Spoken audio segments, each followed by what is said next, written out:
Hello there, people of the internet.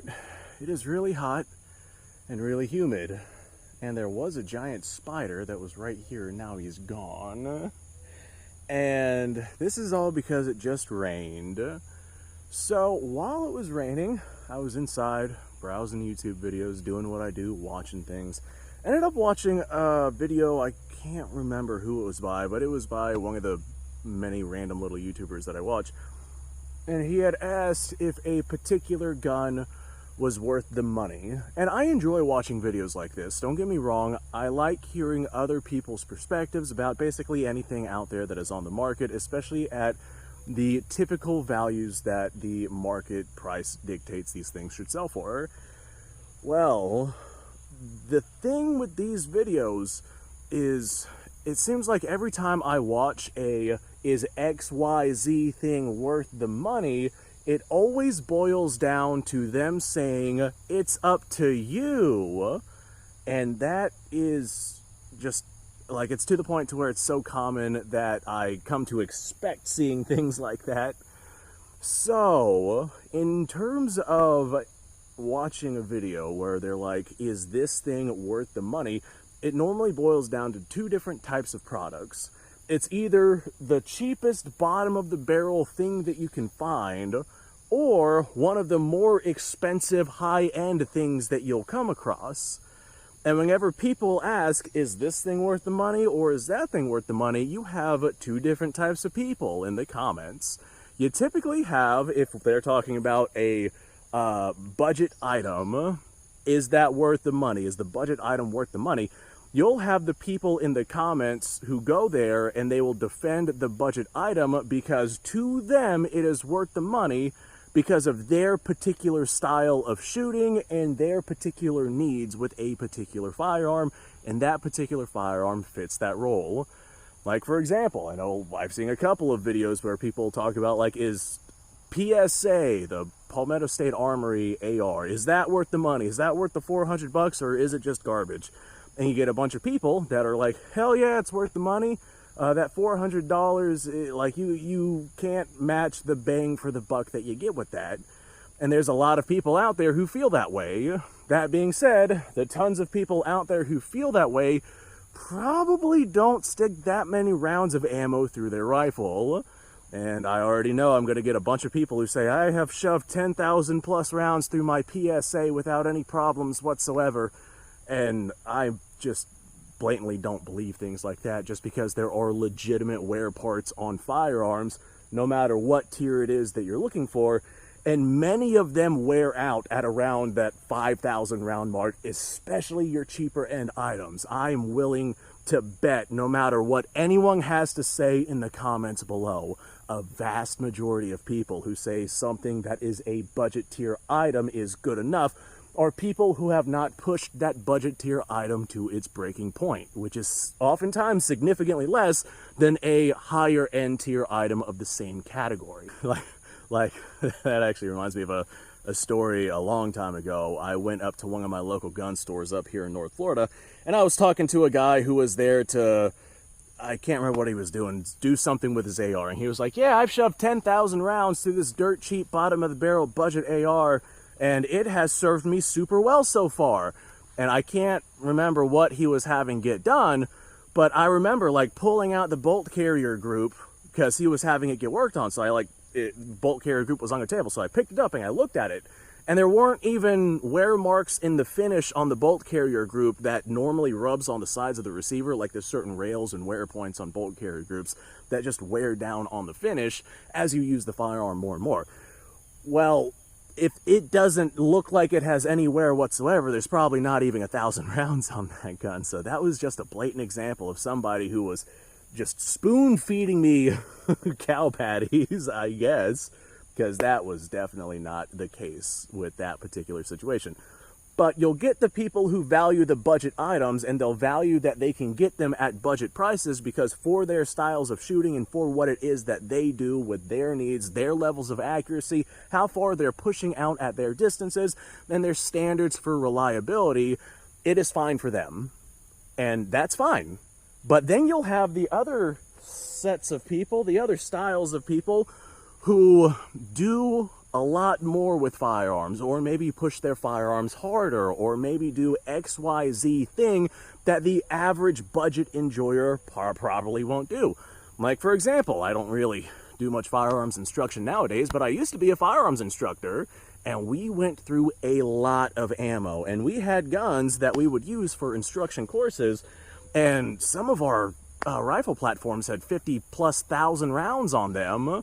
And I hate to say it, but, well, along with the wear items that normally wear out, like springs, ejectors, extractors, we replaced a couple of bolts over that time. Like, it wasn't just 50,000 rounds and nothing happened.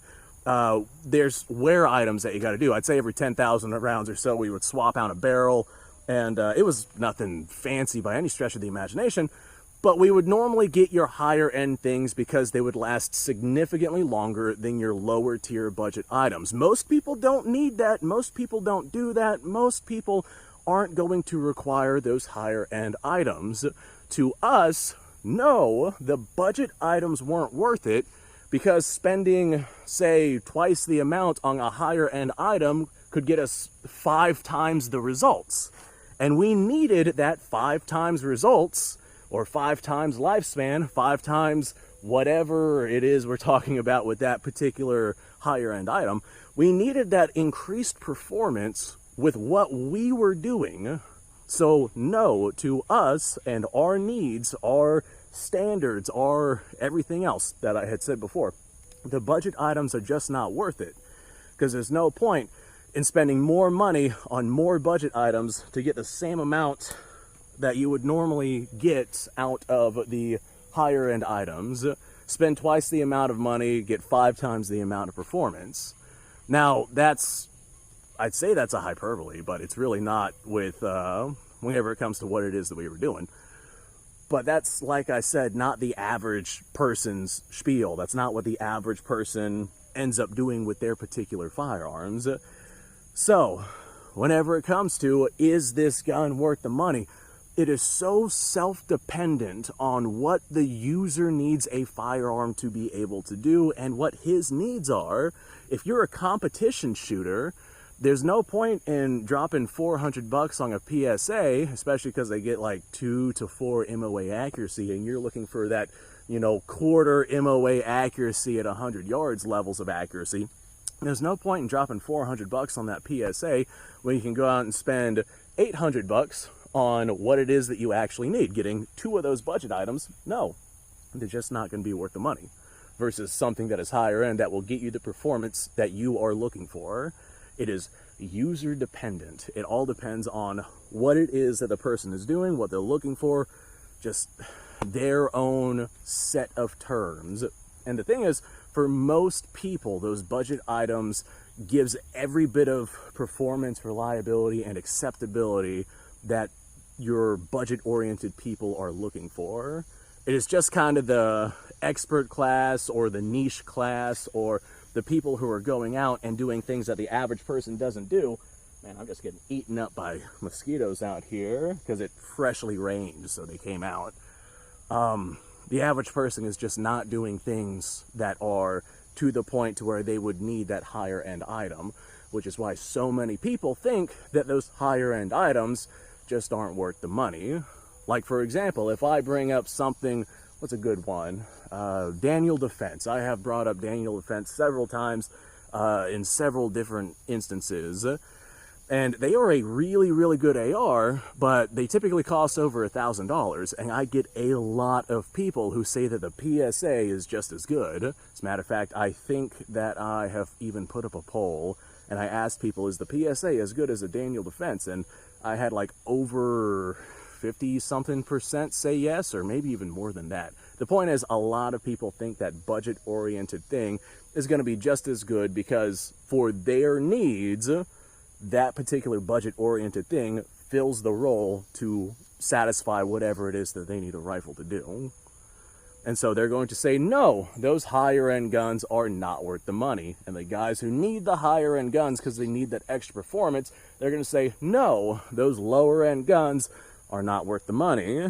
Now, all of that being said, I'm a collector, and I have all sorts of things that I do and use basically just for fun. This right here is my M16 build. Look at how humid it is out here. This was not rained on. All I did was bring this outside, and look, it's all wet.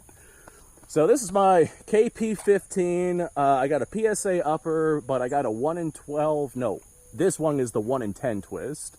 I have both a 1 in 10 and a 1 in 12 twist barrel, and I swap them out as need be. I normally keep the 1 in 10 in this because then I can run both 55 and 62 grain projectiles. So this is one of those examples of, hey, is this gonna be worth the money? Well, it depends. Are you looking for a retro AR? Yes. Are you looking to spend a lot of money? No. Maybe something like this might be more up your alley, because you can go get yourself a PSA upper, like retro M16 style upper, and just a KP15 lower, and put them both together. And I mean, to be fair, that's not exactly an expensive build. That's not exactly an expensive setup. In my particular case, I got some pretty gosh darn nice barrels to go inside of these things, though. So mine's a little bit more put together than anything. And some people might say, hey, that's not worth the money, simply because they don't care whether or not it's a 1 in 12 or a 1 in 10 twist barrel. All right, I'm just going to shoot at the steel that I have out there. It's been a minute since I've shot this rifle, so I'm just going to send some lead here.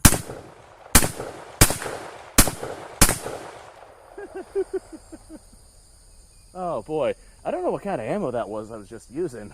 I have like a bag of mixed 5.56 just as I gather random ammo over time. We all do it if you're a gun guy. You just come across random ammunition, whether or not you're given stuff or you find stuff or something like that, and then you just stick it in a jar, and then you're like, okay, time to go plinking at the range. Let's grab my jar of whatever it is that I have here, and then you go play around. But whatever the heck that crap was, man, that smells really bad. All right, thanks for watching, folks. I appreciate your time. Like, subscribe, share. Description below has a link to all sorts of stuff. Go check it out. You guys go off, have yourself a fantastic day. I am probably gonna go get some bug spray. I will see you guys later.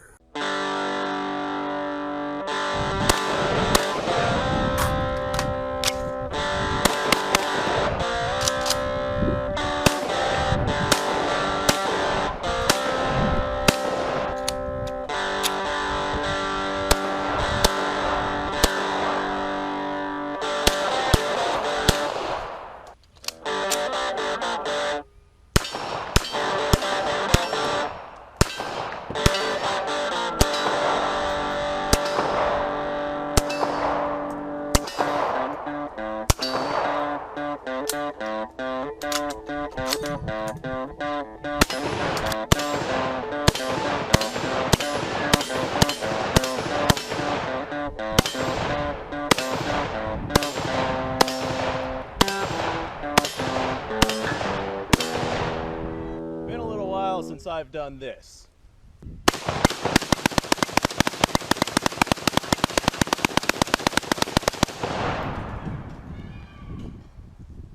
Bonnie and Clyde be damned.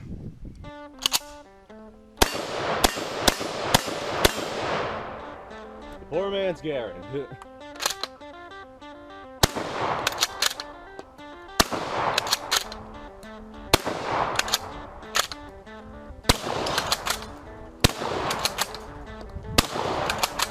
It's a shame that bolt action shotguns aren't more mainstream.